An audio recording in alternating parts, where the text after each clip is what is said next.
다 함께 주기도문 하심으로 새벽 예배를 드리겠습니다.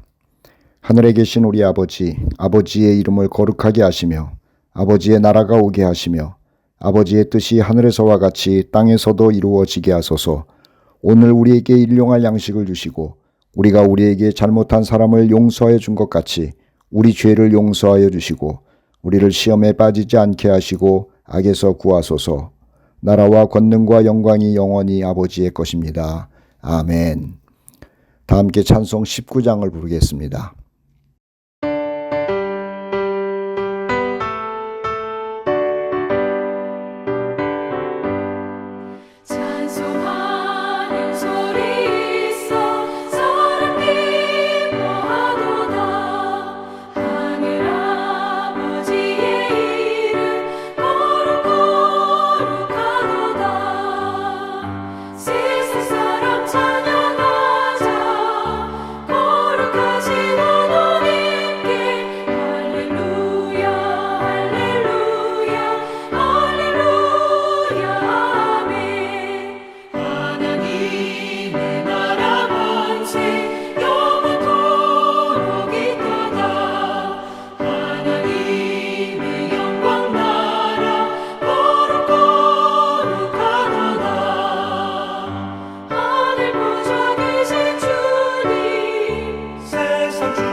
오늘 읽고 묵상할 말씀은 요한복음 8장 말씀입니다. 요한복음 8장은 예루살렘 성전에서 일어난 일을 기록하고 있습니다. 그것도 아침 일찍부터 사건이 일어난 겁니다. 초막절을 지키기 위해 예루살렘을 방문하신 예수님은 밤에는 가까운 감람산에 계셨습니다. 그리고 아침에는 예루살렘 성으로 들어가셔서 성전에 가신 것이죠. 다른 때와는 달리 절기가 되면 예루살렘을 방문한 사람들로 인해 예루살렘 성전은 언제나 이른 아침부터 사람이 북적였습니다. 이때도 초막절기 때이니 얼마나 사람이 많았는지 모릅니다. 그리고 성전에도 사람들이 많았고요. 예수님은 그 성전에 들어가셔서 많은 사람과 대화를 나누시고 자신에게 몰려든 사람들에게 진리를 가르치시고 계셨던 겁니다. 1절과 2절 말씀을 읽겠습니다. 예수는 감람산으로 가시니라. 아침에 다시 성전으로 들어오시니 백성이 다 나오는지라 앉으사 그들을 가르치시더니. 그런데 오늘 본문에 나타난 사건을 살피기 전에 어제 7장에 기록된 말씀들을 알아야 합니다. 어제의 사건을 살펴야 오늘 본문이 이해가 된답니다. 어제 7장에 무슨 일이 있었느냐 하면 유대인들이, 여기서 말하는 유대인이란 대제사장들과 바리새인들인데요. 이들이 예수를 죽이고 싶어서 안달이 났다는 것이죠. 예수님도 그것을 알고 계셨습니다. 7장 19절인데요. 예수께서 하신 말씀이에요. 너희가 어찌하여 나를 죽이려 하느냐. 그리고 실질적으로 예수를 체포해 오라는 명령을 받고 예수님을 붙잡으려는 사람들이 있었답니다. 7장 30절인데요. 그들이, 명령받은 사람이죠. 예수를 잡고자 하나. 32절도 비슷한 말씀이에요. 대제사장들과 바리새인들이 그를 잡으려고 아랫 사람들을 보냈다. 또 44절도 비슷한 말씀이죠. 그 중에는 그를 잡고자 하는 자들도 있었다. 그런데 이렇게 예수를 잡으려고 했지만은 잡지를 못했다는 겁니다. 그 이유는요, 예수님 주변에 사람들이 많았기 때문이고, 또 다른 이유는 예수님에게서 풍기는 위험이 잡기 위해 온 사람들을 두렵게 했던 것이죠. 그런데 더 예수님을 잡지 못한 이유가 있는데 말이에요. 대제사장과 바리새인들이 까무러칠 만한 황당한 이유였어요. 뭔 줄 아세요? 45절 46절을 읽을 테니 들어보십시오. 아랫사람들이 대제사장들과 바리새인들에게로 오니 예수님을 잡으러 갔다가 돌아온 거예요. 그들이 묻되 어찌하여 잡아오지 아니하였느냐. 아랫사람들이 대답하되 그 사람이 말하는 것처럼 말한 사람은 이때까지 없었나이다. 예수님을 잡으러 갔던 사람들이 예수님의 가르침에 반했다는 겁니다. 예수님을 잡아오라 그랬는데 잡지 못하고 또 잡지 못하고 돌아온 사람들에게 왜 그냥 왔냐고 물어봤더니 그렇게 잘 가르치는 사람은 이때까지 본 적이 없다고 하면서 오히려 예수님을 칭찬한 거예요. 그러니 대제사장과 바리새인들이 얼마나 우라통이 터졌겠어요. 그래서 예수를 죽이고 싶은 겁니다. 이것이 오늘 본문의 배경입니다. 자, 그렇게 우라통이 터진 그날 밤 무슨 일이 있었는가 하는 거죠. 그날 밤에요. 대제사장과 바리새인들이 끔찍한 사악한 음모를 꾸미는 겁니다. 정말 끔찍한 음모였어요. 예수를 올무에 빠뜨리기 위한 악한 아주 사악한 음모였답니다. 잘 들어보세요. 이 이야기를 잘 들으셔야 오늘 본문 8장의 사건이 이해가 되기 때문에 그런 거예요. 예수를 죽이려는 종교인들이 말입니다. 양아치들을 돈으로 샀답니다. 우리가 잘 아는 것처럼 원래 권력은 양아치들과 손을 잡고 일하지 않습니까? 그 당시에 권력자인 대제사장들도 그랬던 거지요. 그리고 양아치들은 권력자들에게 빌부터 살면서 떡국물 떨어지는 것을 먹고 사는 존재들입니다. 어쨌든 종교인들이 양아치에게 일을 시킨 겁니다. 이런 일을 시킨 거예요. 한 여인을 납치하라고. 그리고 밤새껏 욕보이라고 한 거죠. 그리고 한 양아치가 여인과 음행을 밤새껏 즐기고 있을 때 나머지 친구들은 그것을 지켜보라고 했던 겁니다. 그러다가 새벽녘이 되면 지켜보던 사람들이 지금 음란한 짓을 하고 있는 거기를 덮쳐서 여자를 끌고 성전으로 오라고 한 겁니다. 대제사장들과 바리새인들, 자기들에게 끌고 오라고 한 거예요. 얼마나 끔찍한 일을 꾸민 것입니까? 자, 이제 오늘 본문의 말씀으로 들어가겠습니다. 성전의 아침 분위기입니다. 2절을 다시 읽을 테니까 한번 보세요. 아침에 다시 성전으로 들어오시니, 예수님이 성전 들어가셨죠? 백성이 다 나아오는지라 앉으사 그들을 가르치셨다. 지금 열심히 하나님 나라에 대하여 진리에 대하여 예수님이 가르치고 있는 거예요, 아침에. 그런데 서기관들과 바리새인들, 서기관은 대제사장들이에요. 이들이 한 여인을 끌고 오면서 소란을 피우는 게 아닙니까? 3절로 5절인데 한번 보십시오.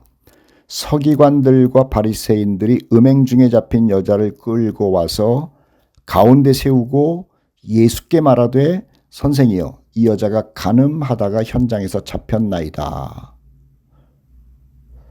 여러분 이게 참 웃긴 일이거든요. 왜 웃기냐고요? 왜 웃긴 얘기고 또 아까 말씀드렸던 것처럼 이것이 음모인지를 말씀드리려고 그래요. 첫째는요. 제일 궁금한 게 음행 중에 잡힌 남자는 어디 있느냐라고 하는 거예요. 음행이라고 하는 것은 간음이라고 하는 것은 남녀 둘이 하는 것이지 혼자 하는 게 아니잖아요. 그런데 음행 장소를 덮쳤다고 하는데 남자는 데리고 오질 않고 여자만 잡아와 가지고 음행하는 여자를 잡아왔습니다 라고 말하는 게 웃기지 않습니까? 이 말은 뭐냐면요. 남자는 도망가게 두었다는 겁니다. 계획적이었어요. 두 번째는요. 음행은 새벽에 하는 경우가 없어요.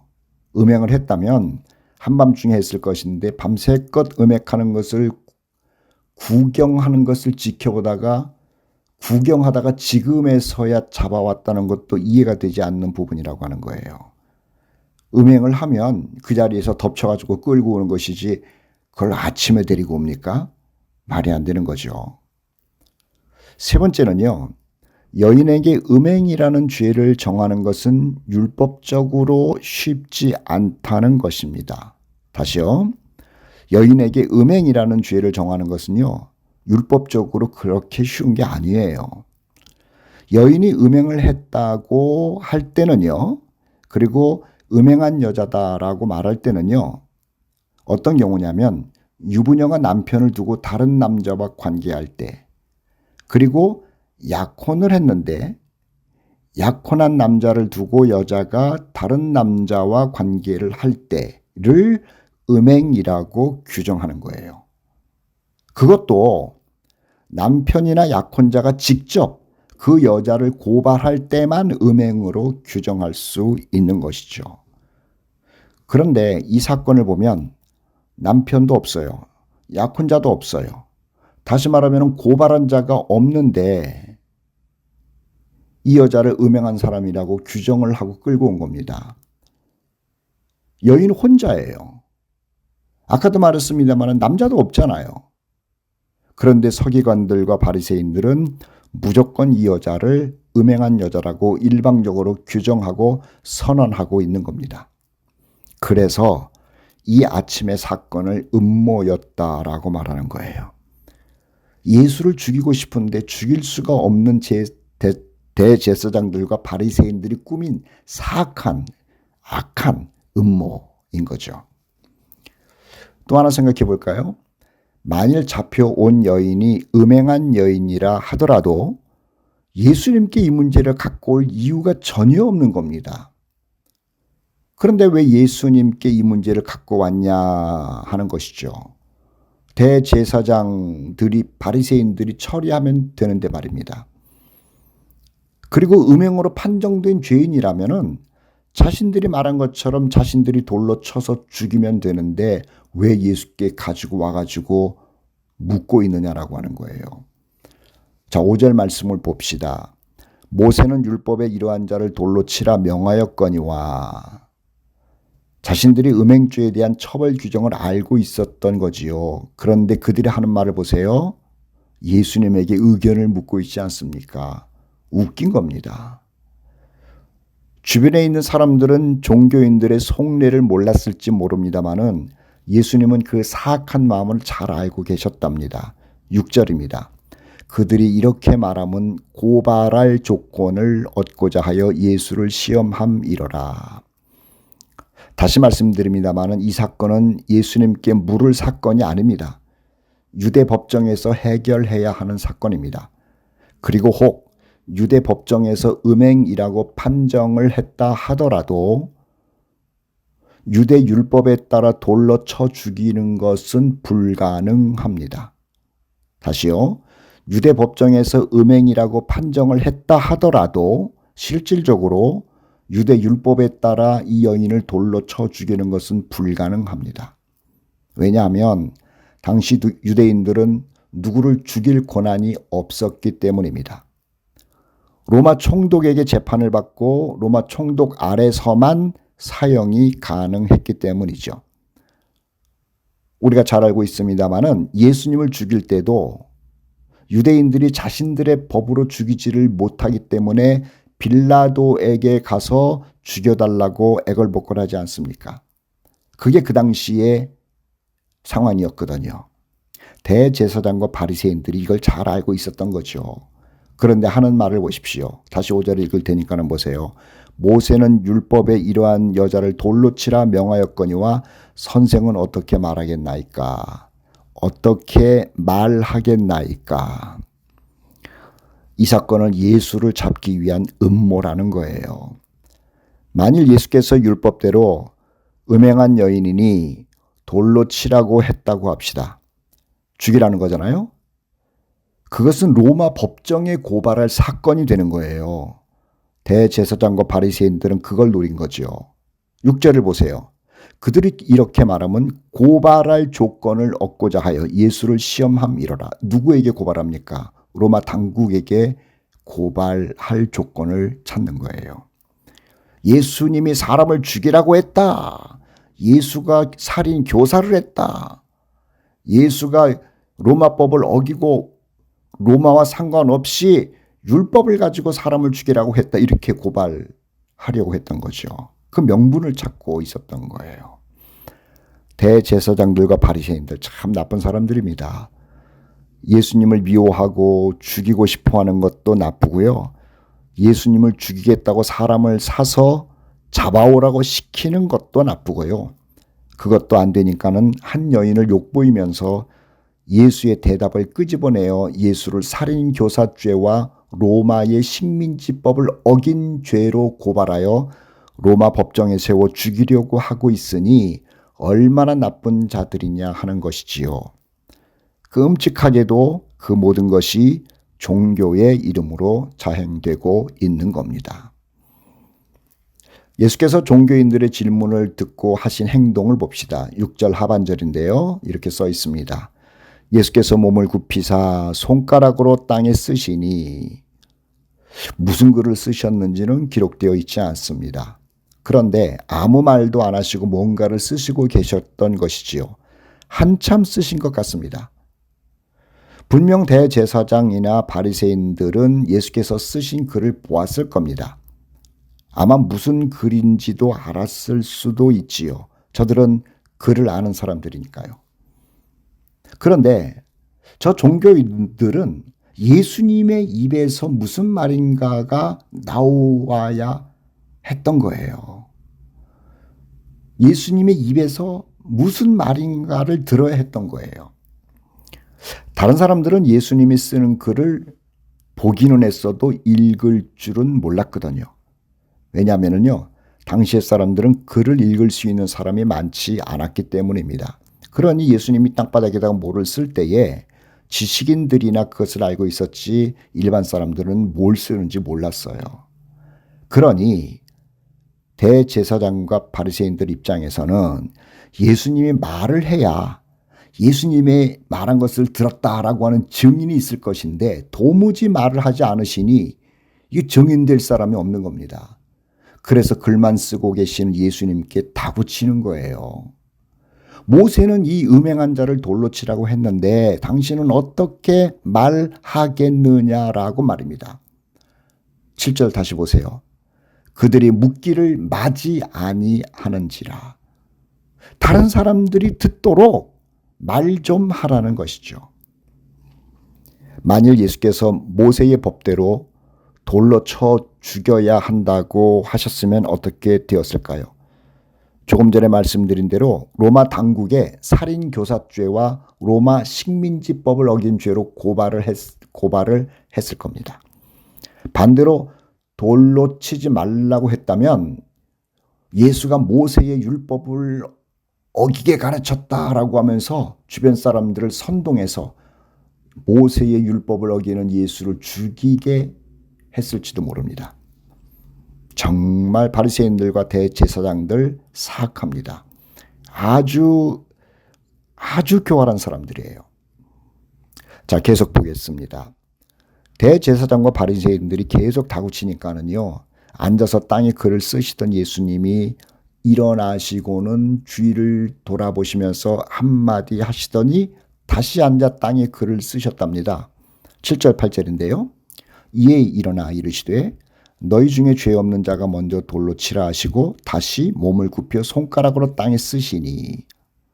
이 종교인들이 예수님을 다구칠 때 주변 사람들이 얼마나 궁금했겠습니까? 이 사건이 어떻게 될까 해서 말입니다. 그런데 예수께서 일어나시는 것을 본 거예요. 그걸 보면서 무슨 말씀을 하실까 하고 또 기대도 했을 것 아니에요? 그런데 뜻밖의 말씀을 하신 겁니다. 돌로 치라는 말씀도 아니고 치지 말라는 말씀도 아니에요. 7절 뒷부분을 보세요. 너희 중에 죄 없는 자가 먼저 돌로 치라. 이게 돌로 치라는 겁니까? 말라는 겁니까? 사람들은요, 옳고 그른 것을 따지고 구분하는 것 같습니다만은 사실 그 구분의 행위는 내 편과 네 편을 구분할 뿐이라는 것을 알고 계시나요? 내 편이 아닌 사람은 죄가 없어도 죄인이면 좋겠고 또 죄인으로 만들고 싶은 게 인간입니다. 내 편인 사람은 죄인이라도 죄를 덮는 게 인간이라니까요. 인간은 그런 존재입니다. 내가 싫어하는 사람을 죄인으로 만들 수만 있다면 수단과 방법을 가리지 않는답니다. 대제사장과 바리새인을 보십시오. 사람을 사서 자기들이 싫어하는 예수를 잡아오라고 하지를 않나, 그것도 여의치가 않으니까는 양아치들과 야합하여 한 여인을 짓밟으면서까지 자신들의 목적을 이루려고 하지 않느냐 하는 것이에요. 예수께서 죄 없는 자가 먼저 돌을 들어 끌어온 여인을 돌로 치라고 하셨을 때 사람들은 양심의 가책을 받고 다들 떠났답니다. 성전을 나간 거예요. 그것도 오늘 본문은 어른으로부터 어린이 순서로 떠났음을 알려주고 있습니다. 9절인데요. 그들이 이 말씀을 듣고 양심의 가책을 느껴 어른으로 시작하여 젊은이까지 하나씩 나갔다. 저는요, 여기서 궁금한 게 있어요. 예수를 걸고 넘어뜨리려고 음모를 꾸몄던 대제사장들과 바리새인들은 언제 나갔을까 하는 궁금함이에요. 저들도 양심의 가책을 받았는가 보죠? 예수님과 여인과 둘만 남았다는 걸 보니까는 저들도 나간 게 분명하잖아요. 본문에 다들 그 현장을 나갔다고 하니 분명히 그들도 나갔을 터인데, 저들도 마음에 찔렸을 터인데 저들은 회개했을까 하는 궁금함이 들어요. 어쨌든 본문 이야기의 말미는 말입니다. 사람들이 다 떠나고 예수님과 여인 둘만 남았다고 알려줍니다. 그리고 예수께서 여인에게 하신 말씀을 기록하고 있는데요. 9절 10절입니다. 예수께서 일어나서 여자 외에 아무도 없는 것을 보시고 이르시되 여자여 너를 고발하던 그들이 어디 있느냐? 너를 정죄한 자가 없느냐? 대답하되 주의 없나이다. 예수께서 이르시되 나도 너를 정죄하지 아니하노니 가서 다시는 죄를 범하지 말라. 이렇게 말씀하셨다는 거예요. 다른 사람은 몰라도 예수님은 이 여자를 정죄할 수 있는 자격이 있는 분입니다. 예수님은 죄가 없는 분이잖아요. 그런데 그 자격이 있으신 예수님이 그녀를 죄인이라고 하지 않겠다고 선언하시는 거죠. 놀라운 일 아니에요? 그녀가 음행의 죄를 안 지어서가 아닙니다. 그녀는 어쨌든 더러워진 여인이고요. 오염된 여인이고요. 그리고 그 죄가 아니더라도 충분히 다른 죄를 지은 죄인입니다. 그렇기 때문에 죄인이라는 소리를 들어도 할 말이 없는 존재죠. 그런데 예수님이 그 여인에게 선언하는 겁니다. 너 죄 없다라고 말이지요. 그게 은혜입니다. 사랑하는 형제 자매 여러분, 우리도 그런 은혜를 받은 사람이에요. 우리 스스로는 죄인이라는 것을 알고 있지 않습니까? 그런데 주님은 우리를 향해 죄 없다라고 선언하시는 거죠. 주님은 그 선언을 하실 수 있는 유일한 분인데 그 유일한 분이 저와 여러분을 죄 없다고 선언하셨답니다. 물론 그냥 선언하신 것은 아닙니다. 내가 받아야 할 죄값을 당신이 십자가에서 대신 졌으니 너는 죄가 없다고 하시는 것 아닙니까? 그게 우리가 받은 은혜라는 거예요. 그 은혜 잊으면 안 돼요. 그 은혜를 받은 여인에게 주님께서 하신 말씀이 있죠. 아니, 그 여인과 같은 은혜를 받은 저와 여러분에게 하시는 주님의 말씀이 있습니다. 11절 뒷부분인데요. 이런 말씀이에요. 나도 너를 정죄하지 아니하노니 가서 다시는 죄를 범하지 말라. 우리에게 다시 죄를 짓지 말라고 하시는 겁니다.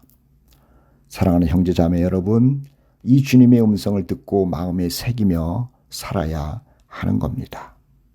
오늘 주님이 우리에게 내가 너를 정죄하지 않는다. 가서 다시는 죄를 짓지 말라. 라고 하는 소리를 들으면서 오늘도 진지하게 주님 앞에서 살아가는 우리 사랑하는 형제 자매들 되시기를 주의 이름으로 축복합니다. 다 함께 찬송가 266장을 부르겠습니다.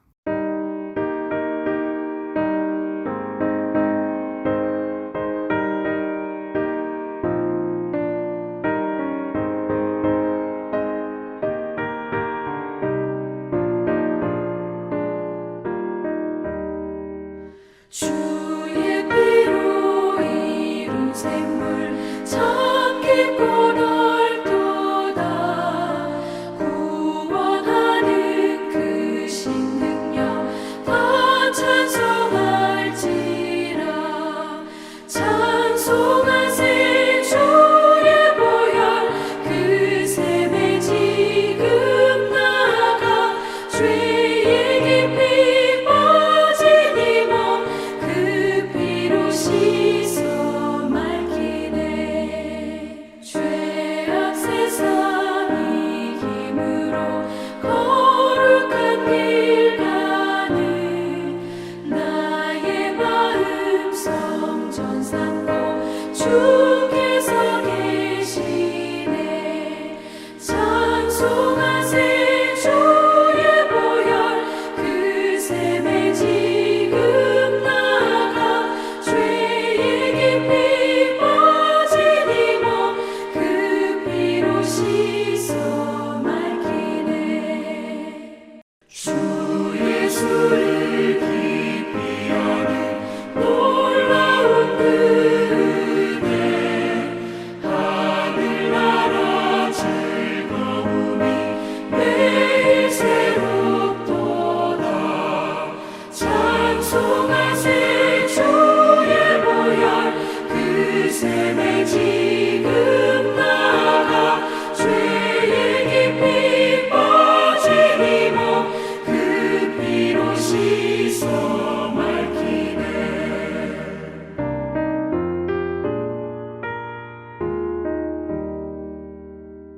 기도하십시다.